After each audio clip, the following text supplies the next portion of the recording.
You're listening to the Lifestyle Business Show with Lucy Gordon, the podcast of building a more profitable business that gives you the lifestyle and freedom you desire. I share strategies to streamline your business, increase your income, and reclaim your time so that you can spend more time doing what you love.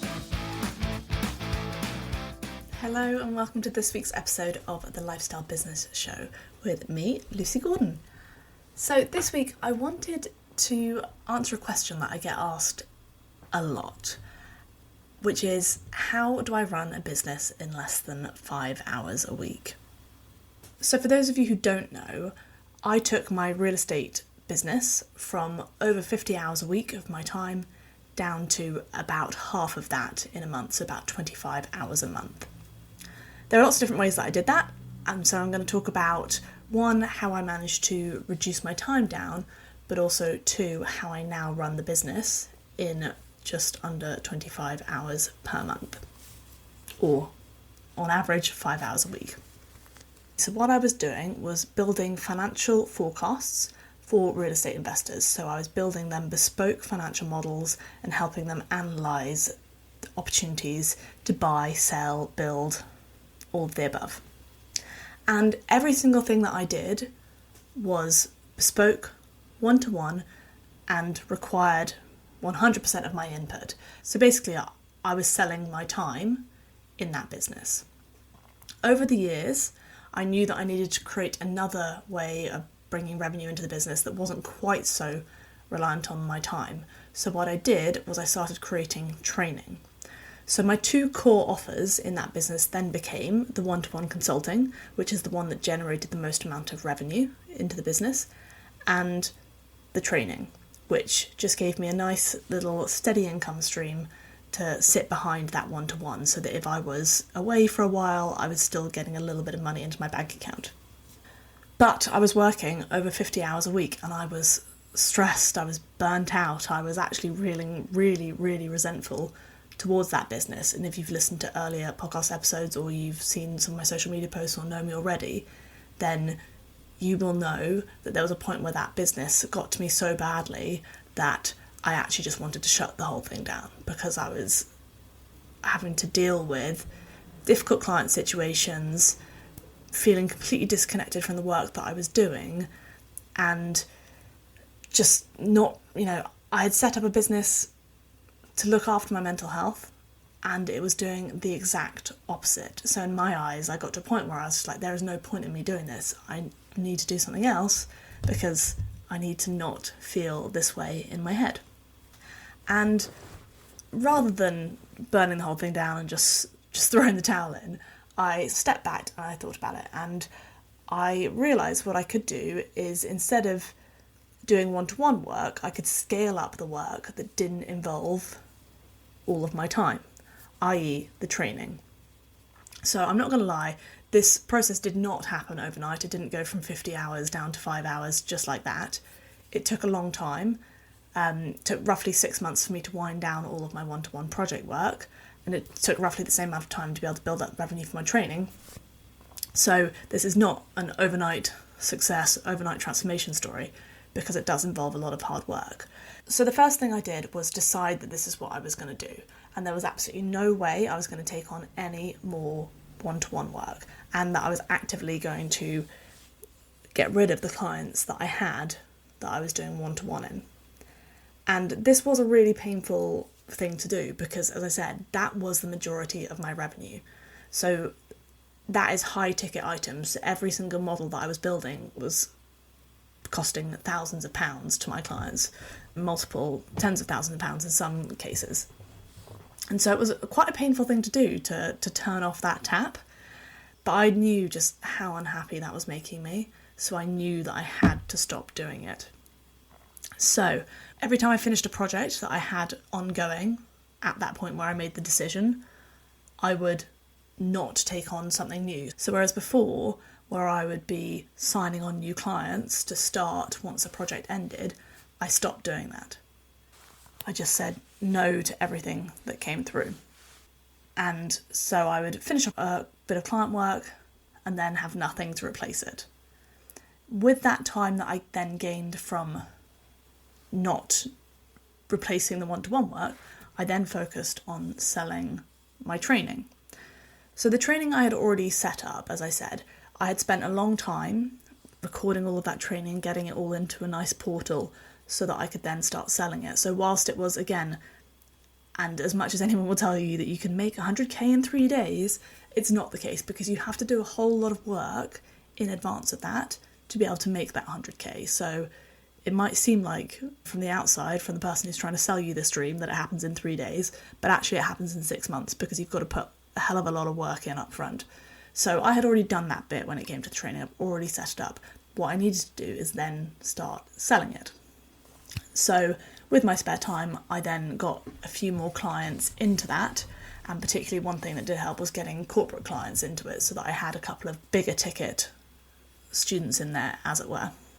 And so after 6 months, I got to a place where that income from the academy, from the training portal, was enough to cover all of my costs, so that I knew, and when I say all of my costs, I mean all of the essentials in the Enough calculator. If you haven't grabbed that, then you can get that at lucygordon.com/enough. So I'd worked out exactly how much I needed to be able to pay all of my essential costs. And within 6 months, I'd managed to get to that point just from the training income. So I didn't have to do any more one-to-one work anymore. And from that point onwards, I could then keep making that same amount of money and only having to spend 25 hours a month working on it. So that's how I moved from 50 hours a week to 25 hours a month. Now I want to talk about what I do in those 25 hours. So that 25 hours is roughly split as 1 day at the beginning of the month, 1 day at the end of the month, and about 2 hours a week in between. So on the first full day of the month that I work in that business, I do all of my marketing for the month. So I host a monthly masterclass. I send emails out every single week. I post on social media every single week. And so that first day of the month is putting all of that information together so that it's ready to go. Then my VA schedules it. That's one of those things that a lot of people don't want to delegate work. They don't want to pay someone else to do work for them. But I would rather focus on other things. So by having my VA schedule all of those posts and emails for me and update all the dates on the website for the masterclass, etc., then I'm freed up to do other things. So I just have to create the content and she schedules it all. So the second day that I work in the month is not quite a day because it's split over a bit of time. So some of that is hosting the masterclass. So I host a 60-minute masterclass in the last week of the month. Then there's a bit of tech around that and answering questions from potential students and updating the funnels and things like that. And then the majority of the time in that week is reviewing the statistics.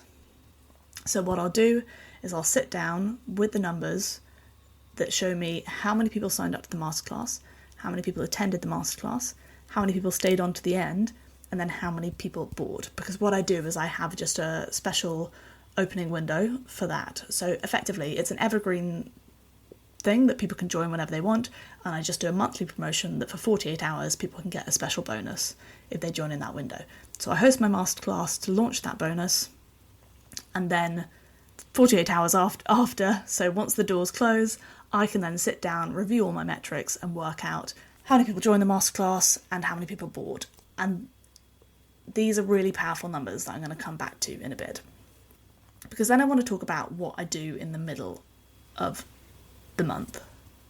So in the middle of the month, my VA is dealing with all of the emails. I have an FAQs list in my SOPs that she goes through. And so any emails that come in from potential students, existing students, etc., she will answer using that FAQs list. If she doesn't have an answer, she will ping me a message or she'll flag that email for me to read and respond to.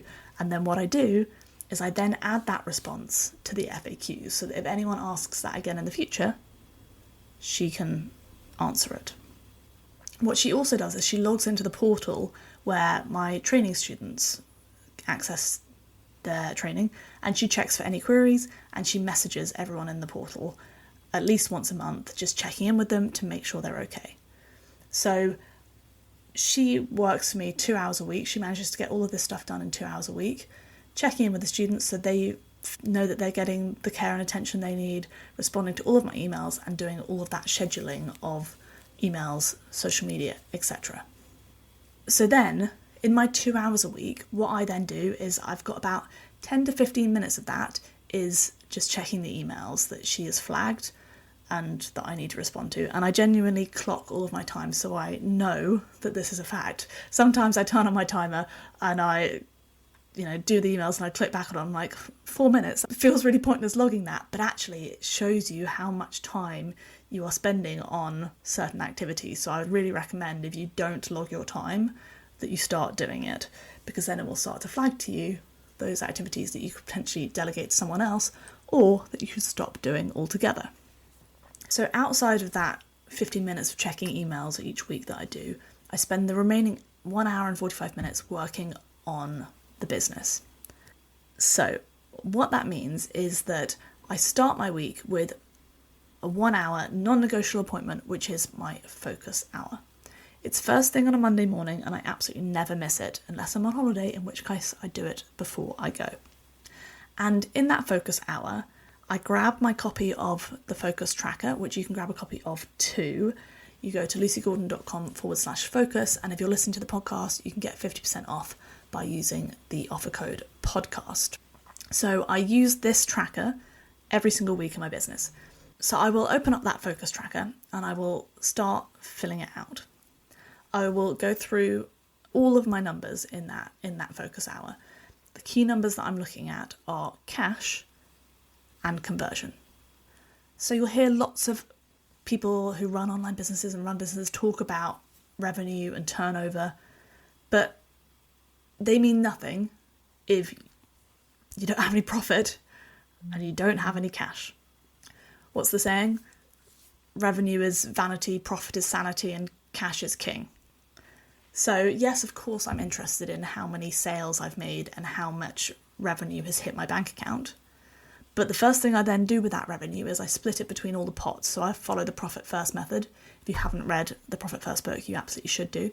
I follow the Profit First method and I split everything into the pots. And then in my focus tracker, I will write down how much money is in each of those pots. And it will tell me how many months or years cover I have for that particular expense line. So then I know if anything goes tits up, then I can still pay all my bills and pay myself for X number of months into the future. So that's a very, very quick exercise, doesn't take me very long at all. The bit that I then spend a bit longer on is the conversion statistics. So what I mean by that is reviewing how well each of my funnels is converting from a visit to the website to a sale or an opt-in. So luckily my VA, she pulls all the statistics out of the website and she pops them into a Google Sheet for me. So it's already there, nice and easy, ready to go. And what I do is I look at those conversion statistics. So the ones that I'm particularly looking at are sales page to checkout page to sale, and the overarching one there, which is sales page to sale.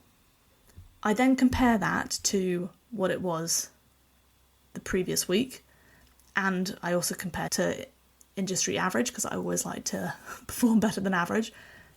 And what I do is I look at those statistics and then I decide, okay, what's one thing that I can do to try and improve that?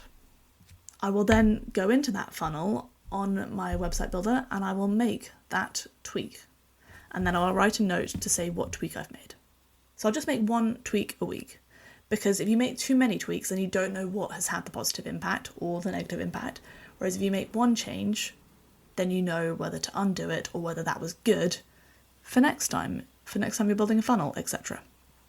So it's as simple as that. My big secret when it comes to running that business is optimization.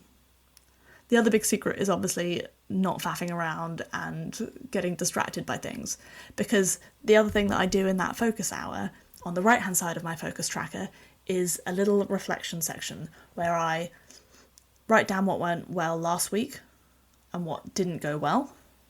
And that might be things to do with the conversion rates. It could be something in terms of the masterclass sign-ups or anything like that. So I know what I need to focus on this week.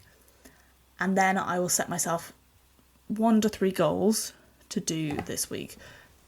So some of them might be, okay, I need to go and do more cold outreach.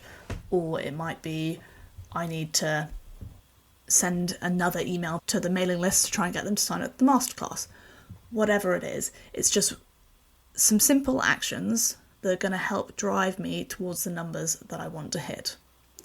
So then in the remaining time that I have that week, I will implement those actions. If they're an activity that's going to take a bit longer, or I don't have time to do it on that day and I want to focus on it, for example, on Tuesday afternoon instead of Monday morning, then I'll just time block it in my diary so that I know that that's what I'm going to do.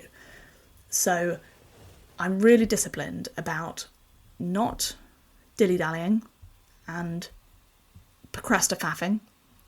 I'm really, really focused. I'm only going to do the actions that are going to move the business along because everything is all set up now. It's now just about optimizing. I don't need to try and reinvent the wheel. I don't need to come up with a new offer. I don't need to do big fancy schmancy things. All I need to do is try and get more people into the top of the funnel, improve the conversion rate, and get more sales. It is as simple as that. And actually, I was listening to a really interesting podcast really recently by Amy Porterfield, where she was talking about exactly this. She was saying that revenue is great. We're all interested in revenue. But revenue doesn't tell you the full story. Revenue tells you what you were doing last week, 2 weeks ago, 3 months ago, because revenue is caused by the actions back then. What tells you what's happening now is your conversion rates. So in order to get the revenue that you want in 3 months' time, you have to focus on conversion rates right now. So you need to focus on the lead generation. You need to focus on how many people are coming into your funnel, how many conversations you're having with prospective clients. You need to focus on how you're converting them, how many of them are leading to calls, how many of them are clicking on the checkout page link, and then how many of them are actually buyers, how many are paying then, how many are signing your contracts, etc.